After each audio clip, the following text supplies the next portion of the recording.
Hello, hi guys! Magandang hapon sa inyong lahat.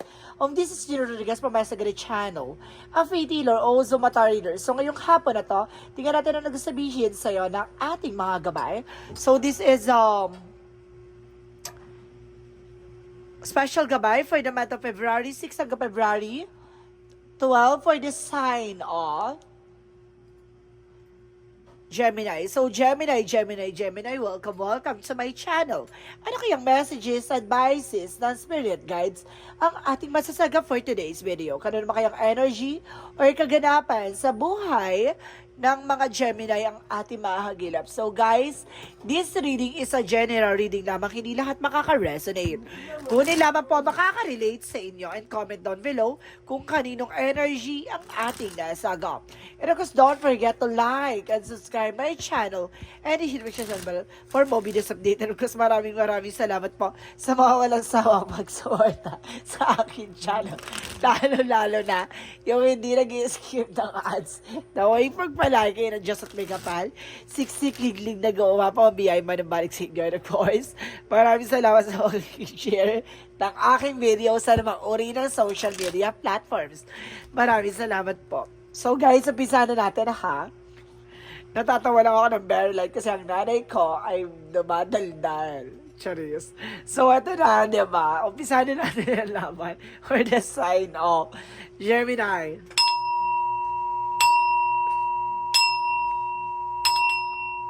Angel Spirit Messages give me an information, clarification. Ano kayong gusto sabihin sa'yo ng ating mga gabay? Taas ang energy, ha? Sige. Hagilapin natin to. So, oh my God, the Wheel of Fortune is here. So, talagang, oh my God, ramdam na ramdam ang pag-ikot ng kapalaran. No? Yung kapalaran ng iikot, ha? Hindi ko yung pinapaikot. Or, so let's see. And because there's an Eight of Cups, so moving on and moving forward. So, may mga bagay dito na kailangan mong i-set aside, no? Kailangan mong i-deadman. Because there's a Three of Pentacles, collaboration, teamwork, or something connections. And because there's a devil, oh my God, there's a devil. And because there's a Ten of Cups. So there's an information na there's a toxicity. No? There's a toxic behavior or something toxic family or toxic friends or either toxic surroundings or toxic relationship. So there's a Ten of Cups about sa happiness. And of course, the devil represents negative energy or something black magic involved. So let's see. And of course, there's a tower moment for a sudden changes. May mga bagay na mababago dito. So, ano kaya itong babaguhin sa sistema or eksena na to? And the Wheel of Fortune represent the Eight of Wands. So, there's a fast communication and fast movement. So, maaaring gaganda na takbo ng eksena dito. And kasi sinasabi dito, maaaring you're being a bless or something kumbaga magtutuloy-tuloy na yung magandang kapalaran, no? Ang pag-ikot na to ay ang pag-ikot na magandang finances mo. And of course, your love life. So, let's see. And because there's a decayment. So, there's a, oh my God, hindi pa nakaka-move on, guys, no? Kumbaga, itong tao na to, hindi pa rin nakaka-move on. Or, kumbaga, itong tao na to ay hindi pa rin makaalis sa situation. Parang ganon. The Three of Pentacles represent the Nine of Cups. So, there's a wish fulfillment. So, may mga bagay na unti-unti na matutupad dito. Ano? Of course, parang sinasabi dito na may isa sa katuparan na yung mga bagay-bagay for you. So, ano kaya ito? So, let's see what is the devil. So, there's a chart card. So, there's a taking action. So, kailangan mo mag-take ng action. So, some of you guys, no, kumbaga may mga nararamdaman ka or out of nowhere, kumbaga nakakaramdam ka na something delay or cancellation sa mga transactions mo or either sa business industry mo or something na negosyo o trabaho mo. So, some of you guys, no, kailangan mo mag-take ng action, nag-set ng boundaries, dahil sa ganun hindi ka maapektuhan ng anumang uri ng negativities. So, let's see what is the Ten of Cups represent the Page of Sword. So, there's get more information na marami kang malalaman, marami kang pa matutuklasan, marami ka pang kailangan alamin at tuklasin. So, let's see what is the Tower moment. The Tower moment, there's a Temperance of the perfect timing. So, this is the moment na talagang major changes coming in for you. And of course, sinasabi dito, there is solid foundations, and of course, there's an investment or something na, kumbaga, mababago ang sistema mo, no? Or babaguhin ang sistema mo. Ano kaya yan? So, let's see what is the Wheel of Fortune and the Eight of Wands. The Wheel of Fortune and the Eight of Wands represent the justice. Oh my God! Talaga ang pag-ikot na kapalaran ay parang karma. No? Kumbaga hindi mo alam kung saan huhugutin ang eksena. Diba? Kung ikabubuti mo ba to o ikasasama mo. So, it means kung ano yung magiging cause and effect na situation. It means, kumbaga, there's something consequences. So, may mga bagay na ginawa ka na maaaring bumalik sa'yo, no? In a good way or in a bad way. So, saan ka dyan? So, there's a King of Pentacles, so there's a security. So, kailangan i-secure mo yung sarili mo. Pangalagaan yung sarili mo. Kung sinasabi sa'yo dito, kailangan mo makaalis sa sitwasyon mo. So, let's see what is the Three of Pentacles, and then, of course, the Nine of Pentacles. Ay, the Nine of Cups. So, there's a Star card. So, there's an information dito na maaaring unti-unti na magkakaroon ng healing. And of course, there's a progress, no? Maaaring nga, guys, kumbaga sinasabi dito, maaaring gaganda ng takbo ng eksena mo. At maaaring may isa sa katuparan mo, wishes and wishes coming true. And of course, there's a teamwork and unity. Oh my God! So, may pagkakaisa. Ay, ganon. So, let's see. There's a Devil and the Chariot card represent the Ace of Swords. Oh my God. There's a breakthrough and mental clarity. Natauhan ka na. Nalaman mo na kung ano yung balakin or gumagawa ng eksena behind your back. So, let's see what is the Ten of Cups and the Page of Swords. So, there's the King of Cups. So, there's a devoted supportive person. May taong, kumbaga, kinikilatis ka or kinikilala ka or inaalam-alam lahat ng eksena sa'yo. Kumbaga sinasabi to, itong tao na to ay maaaring for long term, no? And of course, magdadala sa'yo ng happiness, no? So, let's see what is the Tower moment and of course the Temperance. So, there's the Nine of Cups. So, there's an offer for new beginning. And there's an offer, a major offer na magdadala sa'yo ng solid foundation or something solid investment. So, let's see what is the outcome. Ang outcome for you is the Death card. So, there's an ending and a new beginning. May mga bagay na matatapos na at may mga bagay na magsisimula na. No? And kung sa transformations talaga na maaaring magdala sa ito ng magandang pagbabago or something na hindi magandang pagbabago. Ano kaya ka doon? And because there is a Six of Swords, a transition. So, malaking factor talaga na makakaalis ka na sa situation. Oh my God. So, let's see what is the career. Sa career, there's a judgment. Or, kailangan mo mag-pay attention or something, there's a red flag or may mga babala na about sa career mo na kailangan mong isalang-alang. Additional messages for career. So, there's a Page of Wands. So, there's a good news. Maaari magandang balita to. Magdadala sa iyo ng bago simula. So, let's see. About naman sa love life. So, there's the Queen of Pentacles. And of course, sinasabi dito, kailangan mo maging practical because there's a dream coming true.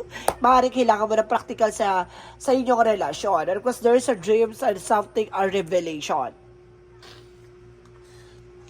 So, may mga bagay na matutuklasan ka pa sa kanya. Additional messages for health. So, there's the High Priestess and the Queen of Cups. Magkakaroon ka ng healing, happiness. And kasi sinasabi dito may unexpected moment. So, maaaring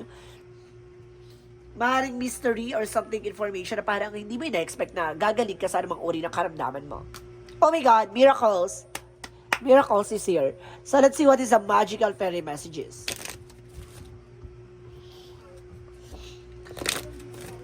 For magical fairy messages. For magical fairy messages. So, there's a travel. Oh my God.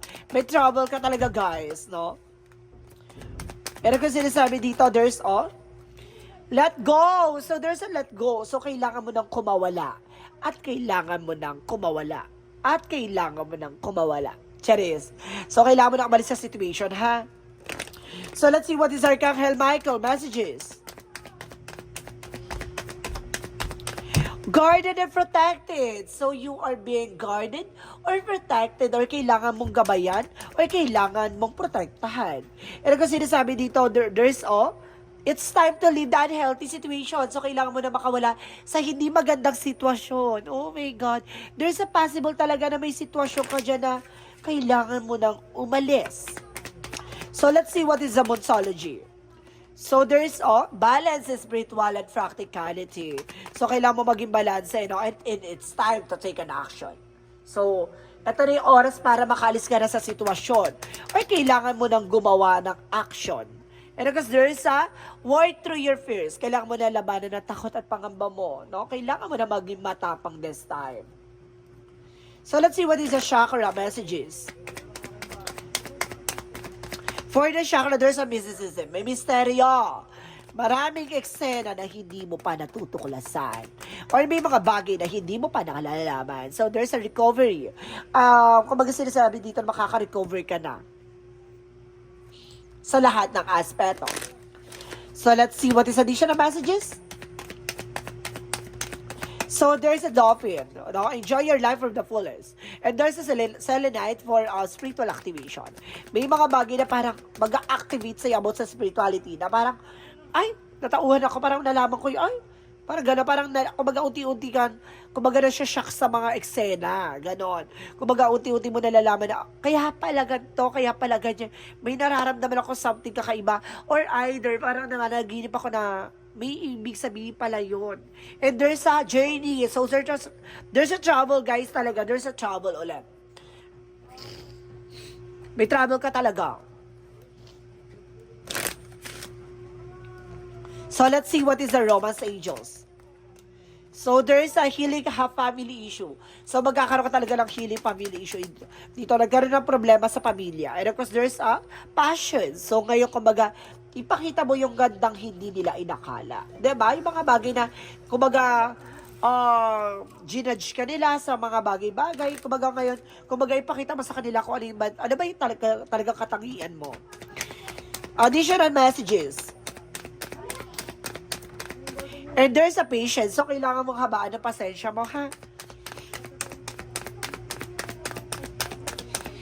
And because there is a cornucopia, so, kailangan mo ng fruits and vegetables. So, let's see what is the angel spirit guides.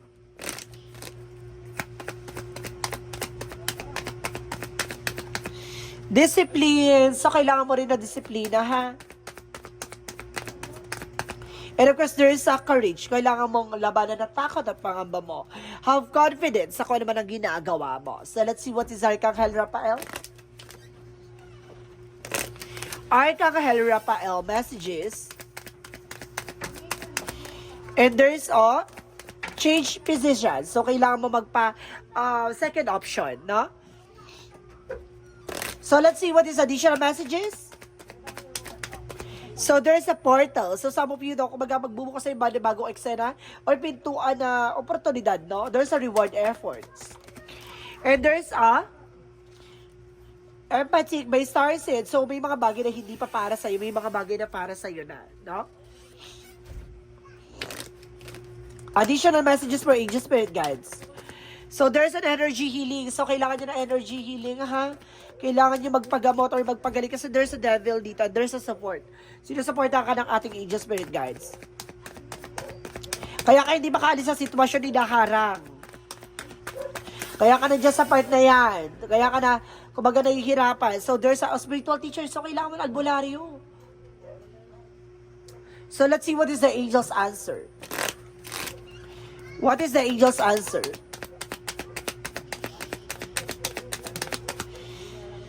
So, there's an it's up to you. Nasa sa'yo yan, ha? And of course, within the next few weeks, sa mga susunod na linggo, magkakaroon ng eksena or pagbabago.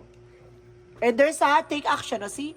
Kailangan mo talaga mag-take ng action, no? Kailangan mo talagang kumilos. Kailangan mo mag-desisyon. Kailangan mo tapusin. So, let's see what is the Jesus loving quotes.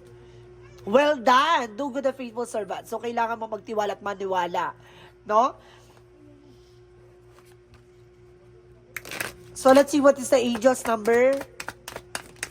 So, there's a 12-12, I am focused. So, kailangan mo mag-focus, no? Stay focused on your best possible future and remain optimistic throughout and the entire journey. Your angels are right behind you as you turn your dreams into reality. Mag-focus ka hanggat hindi mo natutupad yung mga pangarap mo. No? Hanggat hindi mo na isa sa katuparan yan, mag-focus ka. So, let's see what is the messages of life.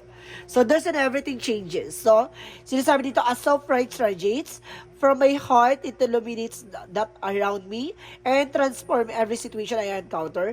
I maintain positive and, attitudes, and of course, in spite of any difficulties I may perceive, no matter the circumstances remain a source of true joy. Everything changes when it is at the path of the light in the divine. So, ibig sabihin, may magandang pagbabago, ay may mga pagbabago magaganap. 'Di ba? May magandang pagbabago at may mga magaganap na eksena na hindi mo inaasahan. So, may mga bagay na gugulantakin ka sa pagbabago. So, ibig sabihin, kung hindi ka kikilos, hindi ka magtitake ng action, itong pagbabago na to ay magugulantang ka. Ganon. Kung ibig sabihin, nasa sayo yan. Kaya pala nandito niya, it's up to you. Nasa sayo yan kung ano yung gusto mong pagbabago ang magaganap sa buhay mo. So, there's a twist. So, may mga bagay na ibibigay sa'yo with unexpected moments. So, let's see. Maraming salamat po, guys. This is a special gabay for the month of February 6 hanggang February 12 for the sign of Gemini. So, Gemini, maraming salamat for this wonderful reading. So, once again, this reading is a general reading lamang. Hindi lahat makaka-resonate. Kundi lamang po makaka-relate sa inyo, and comment down below kung kaninong energy ang ating nasagap. Maraming salamat po sa mga walang sawang pag-support sa aking channel. Lalo-lalo na hindi nag-skip ng ads na way pagpalaan kayo ng Diyos at may kapal. Siksik, liglig na gumapa ang biyay man balik sa inyo. And of course, guys, maraming salamat sa mga nag-share ng aking video sa anumang uri na social media platforms. Maraming salamat. And see you in the next video. Bye-bye and babush!